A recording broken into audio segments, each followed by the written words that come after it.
Dear friends, this is Dr. M. Vijay Alexander from MEG TNPSC Academy. Let us discuss key current affairs for November 20th, 2024. The GSAT N2, a 4,700 kilogram communication satellite developed by ISRO, was launched into orbit by SpaceX, owned by entrepreneur Elon Musk from the United States. The satellite was launched from Cape Canaveral in the US, as confirmed by New Space India Limited, the commercial arm of ISRO. The satellite was successfully positioned in its designated orbit, and its operations are being monitored by ISRO's Master Control Facility. Since ISRO's launch vehicles can carry satellites weighing up to 4,000 kilograms, the decision was made to use SpaceX for launching the heavier 4,700 kilogram satellite. According to former ISRO chairman K. Sivan, this satellite will enable the provision of communication services across every corner of India. Dindigul, Kadalur and Tirupattur districts have completed 100% of tasks in the digital crop survey with the assistance of agricultural college students, securing the top three positions in Tamil Nadu. Nationwide, efforts are underway to conduct crop surveys using digital technology. The central government has instructed states to implement these surveys to precisely assess agricultural land usage and to plan structural improvements accordingly. In Tamil Nadu, this initiative covers 38 districts, 32 revenue divisions, and 17,164 villages. It involves surveying 50.79 lakh patta lands and 4.06 crore subdivisions. As of now, 85.07% of the survey work has been completed at the state level. This digital technology enables real-time monitoring of crops cultivated in specific survey numbers from anywhere in the country. Future plans include providing farmers with online access to generate crop acknowledgement certificates. This would eliminate the need for farmers to visit revenue offices in person. Additionally, it will prevent changes to declared crops after cultivation to obtain acknowledgements fraudulently. India stands at the UN Climate Summit. India raised significant concerns at the UN Climate Summit, emphasizing the challenges faced by developing countries due to the unilateral decisions of developed nations in addressing climate change. Key arguments presented by India include impact of developed nations' actions on the global south. India highlighted that decisions taken unilaterally by developed countries are adversely affecting developing nations in the global south, leading to economic and social challenges. Leadership by developed nations in carbon reduction. India urged economically strong nations to act as role models in reducing carbon emissions, showcasing tangible efforts in combating climate change, access to technology and funding. To enhance climate related initiatives in the global south, India stressed the need for developed nations to provide free access to advanced technologies and sufficient financial support, breaking barriers to support. India called for the removal of all obstacles hindering the global south from accessing necessary technology, funding, and operational capacity during the current climate crisis. Criticism of carbon taxes. India criticized the European Union's decision to impose import taxes and carbon tariffs of high carbon goods, arguing that it shifts the financial burden of climate actions onto poorer nations. disproportionate impact on developing nations. Despite contributing minimally to global carbon emissions, the global south bears the significant burden in terms of climate related financial costs and damages resulting from climate change. Urgency of global carbon financing. India pointed out that the global carbon finance required to limit global warming to 1.5 degrees Celsius is likely to be exhausted by 2030, underscoring the need for immediate and sustained international cooperation. Through these arguments, India reinforced the principle of common but differentiated responsibilities and advocated for equitable climate action that prioritizes the needs and challenges of vulnerable and developing nations. Union Agricultural Minister Shivraj Singh Chauhan has expressed concern over the declining soil fertility in 30% of India's land, highlighting it as a significant threat to agriculture. India, which produces over 330 million tons of food grains annually, also plays a key role in a global agriculture by exporting food grains worth approximately $50 billion. Severe smog and air pollution choke Delhi. Delhi is grappling with the dense smog that appears like a grey haze, causing significant discomfort for residents. Air quality index. The air quality index in Delhi has reached a hazardous level of 488, categorized as severe plus, posing serious health risks. Causes. The smog is a result of crop residue burning, industrial emissions, and vehicular pollution. These factors, combined with cold weather and stagnant air, have trapped dust and smoke, exacerbating the pollution. Government measures. The Delhi government has implemented stringent pollution control measures under GRAB Stage 4. Government employees involved in non-essential tasks may be allowed to work from home. The implementation of the odd-even vehicle rationing scheme is under consideration, with a decision expected soon. Comments on the Ukraine-Russia war situation. Ukraine launched six American-made ATACMS ballistic missiles capable of long-range strikes targeting Russia. Following this attack, Russian President Vladimir Putin signed a revised nuclear weapons policy, issuing a warning of potential nuclear retaliation. NATO, which includes 32 member countries such as the States, the United Kingdom, Germany, France, and Canada, stated that its primary objective is to protect the independence and security of its member nations.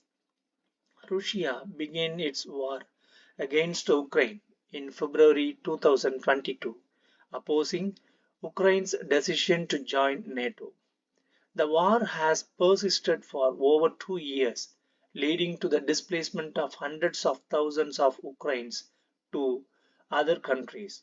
Russia justified its invasion as a response to NATO's expansion towards the east, claiming that if Ukraine joins NATO, allied military forces and equipment could quickly threaten Russia from its borders.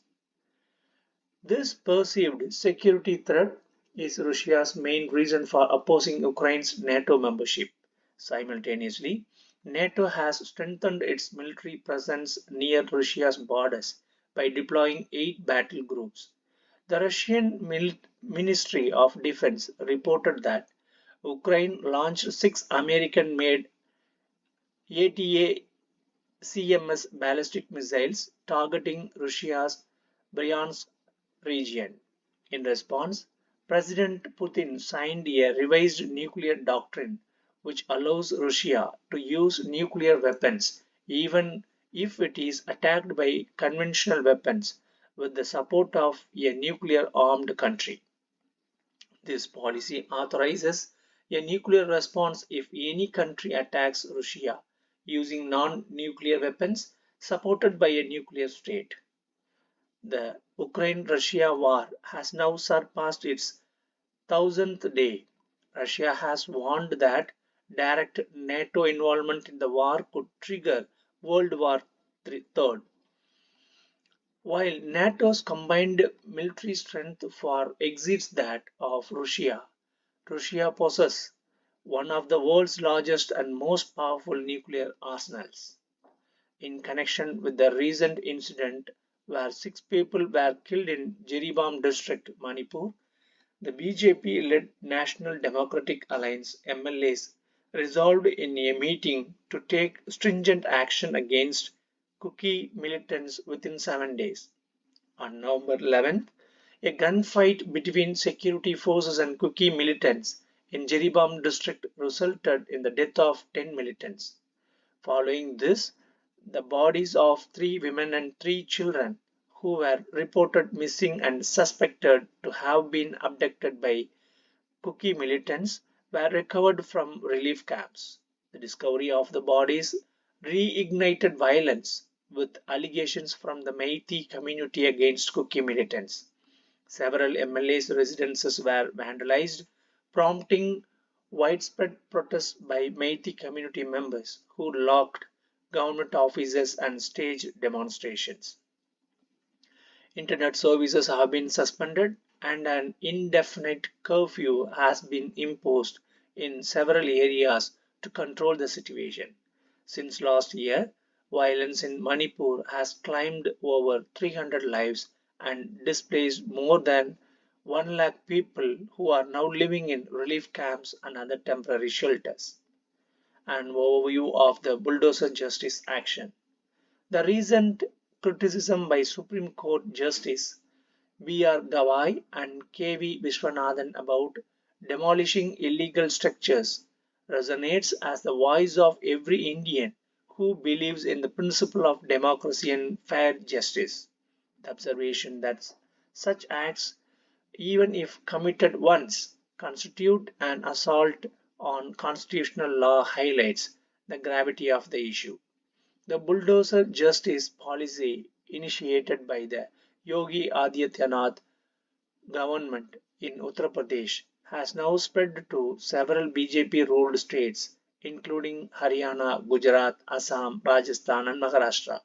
This practice, which involves demolishing homes and establishments without prior notice or legal recourse, has instilled fear among specific sections of the population.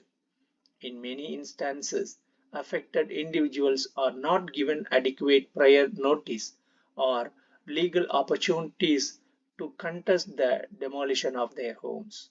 Such actions, executed arbitrarily by administrative machinery, are incompatible with democratic principles and the rule of the law.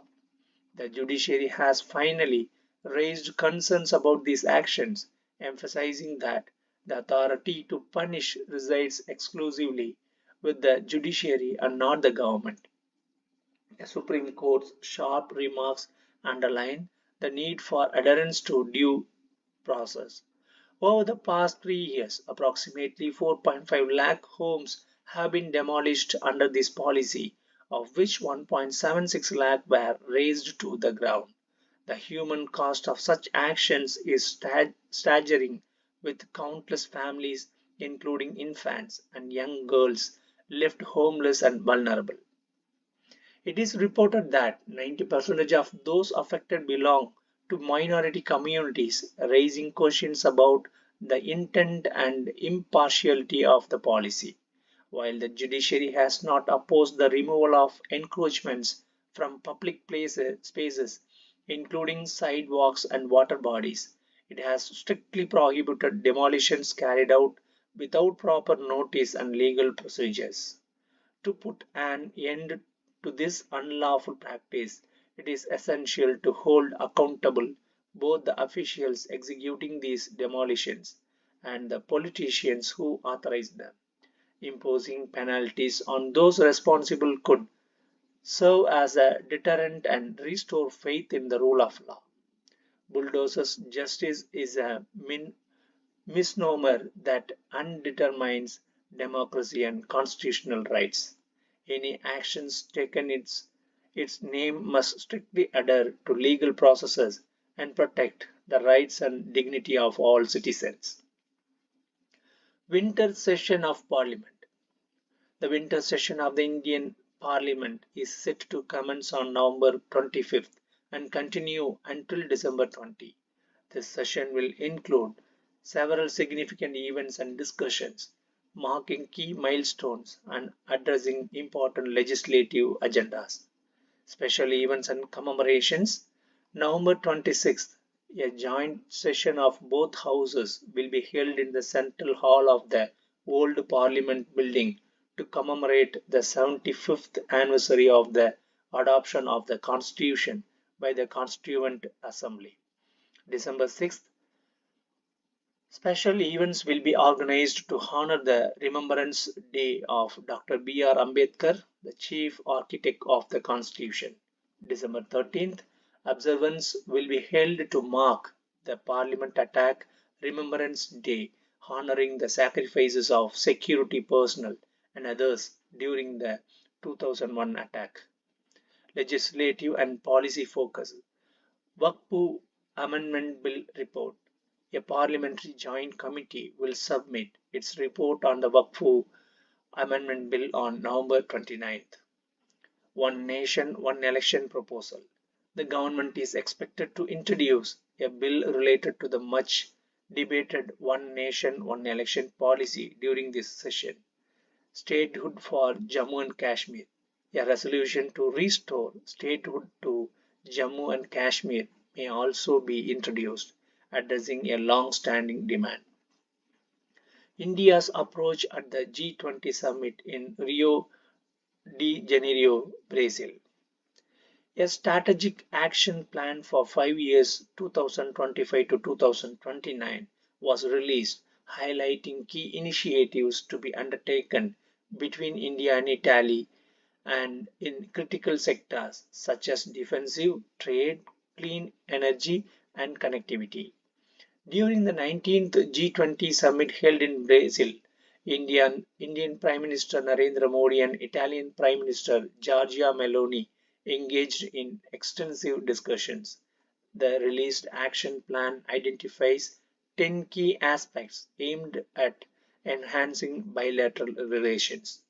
This marked the fifth meeting between the two leaders in the past 2 years. In another development, Brazilian President Lula da Silva, who chairs this year's G20 alliance, met with Prime Minister Modi to review bilateral relations. Prime Minister Modi also held talks with French President Emmanuel Macron, focusing on closer cooperation in areas such as space exploration, energy, and artificial intelligence. Discussions on restarting the free trade agreement negotiations between India and the United Kingdom are scheduled for the next year. Negotiations for this agreement have been ongoing since January 2022. At the G20 summit, Prime Minister Modi also met with UK Prime Minister Keir Starmer to discuss further cooperation. Additionally, Prime Minister Modi held bilateral talks with Indonesian President Prabowo Subianto, Portuguese Prime Minister Antonio Costa, Norwegian Prime Minister Jonas Gahr Store, Egyptian President Abdel Fattah el-Sisi, and South Korean President Yoon Suk Yeol to explore ways to strengthen bilateral ties. The Reserve Bank of India has issued a warning to the public about fraudulent deepfake videos circulating on social media, falsely portraying RBI Governor Shaktikanta Das delivering messages. Actions to prevent illegal sale of addictive drugs. The Tamil Nadu Department of Public Health has urged the central government to take steps to curb the illegal online sale of addictive drugs. The state government has been implementing various continuous measures to prevent the circulation of narcotic pills among students and the general public. To address this, the government is coordinating with the legal bodies, educational institutions, and other relevant sectors. On the other hand, pain relief medications like tapentadol, which have been potential to cause addiction if used continuously, are easily accessible online. The Tamil Nadu Police and the Drug Control Board have submitted multiple reports to the government on this issue. It has been reported that such drugs are being purchased online by individuals involved in criminal activities. However, identifying the websites involved in these illegal sales is challenging due to the lack of accurate information. Such activities undermine the government's efforts to combat drug abuse. The sale of medications classified under the Schedule H and H1 without a doctor's prescription or supervision of a registered pharmacist violates drug control regulations. This illegal online sale poses a significant threat to public health and well-being, presenting a considerable challenge for state authorities. Since state governments lack the authority to shut down such illegal websites, Tamil Nadu Public Health Secretary Supriya Sahu has appealed to Dr. Rajiv Singh Raghuvanshi, the Central Drug Controller, to take action. She emphasized the need to permanently block these websites in the interest of public welfare. A glimpse of Danish fort. The Danish fort in Tarangambadi, built with Danish architectural finesse, stands as a majestic testament to history even after 400 years. The fort was constructed in 1620 by the Danes, Danes from Denmark, who ruled Tarangambadi from 1600 to 1634.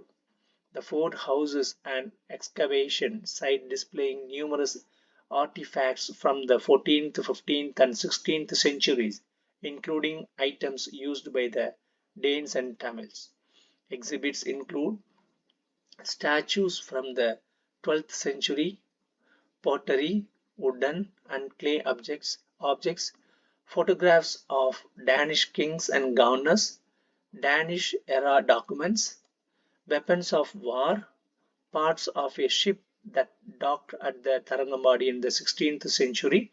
Additionally, the fort's ground floor features restored rooms that maintain their historical authenticity. These include a prison, restrooms, storage rooms, beer and wine cellars. The Danish fort remains a preserved historical treasure, showcasing the architectural and cultural legacy of the Danish era. RSS celebrates its centennial anniversary. The Rashtriya Swayamsevak Sangh RSS was founded on Vijayadashami in 1925 by Dr. Keshav Baliram Hedkevar in Mohitawada, Nagpur, Maharashtra. Dr. Hedkevar envisioned Hindus meeting daily at the specific place and time to improve their physical, mental, intellectual, and spiritual development. To realize this vision, he introduced the concept of shakas, that is, branches, which became training grounds for numerous karyakartas. These trained Swayamsevaks volunteers became full-time workers and spread across India to establish RSS branches in various regions. In 1939, Tata, Tatarao Parmath established the RSS in Chennai, initiating its activities in the Madras province. Milestones in RSS history. 1934, Mahatma Gandhi visited an RSS training camp in Wardha, Maharashtra. In 1939, Dr. B.R. Ambedkar visited an RSS training camp in Pune. In 1962, Sino-Indian War, RSS volunteers actively supported Indian soldiers in various capacities. In 1963, Republic Day Parade at the invitation of the Nehru government, 3,000 Swayamsevaks will full uniform participated in the parade held in New Delhi. The RSS has faced government imposed bans on three occasions during its history. Santosh Trophy. This is the prestigious national football competition associated with the sport of football. Border Gavaskar Trophy. This is a test cricket series associated with the sport of cricket, specifically a special series played between India and Australia.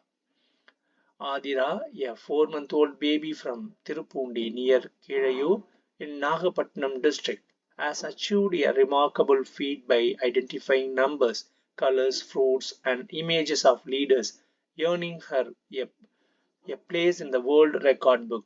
Adira, the daughter of Satish Kumar and Subhastri from Kari Nagar, was trained by her mother Subhastri using flashcards featuring fruits, numbers, colors, and pictures of the leaders. Subhastri showcased her daughter's talent to the Nobel World Records Organization, which conducted an evaluation. Adira successfully identified 200 cards with perfect accuracy, impressing the evaluators. As a result, Adira's name was entered into World Record Book and she was honored with a medal, shield and certificate by the Nobel World Records Organization. Significant birthdays on November 19th.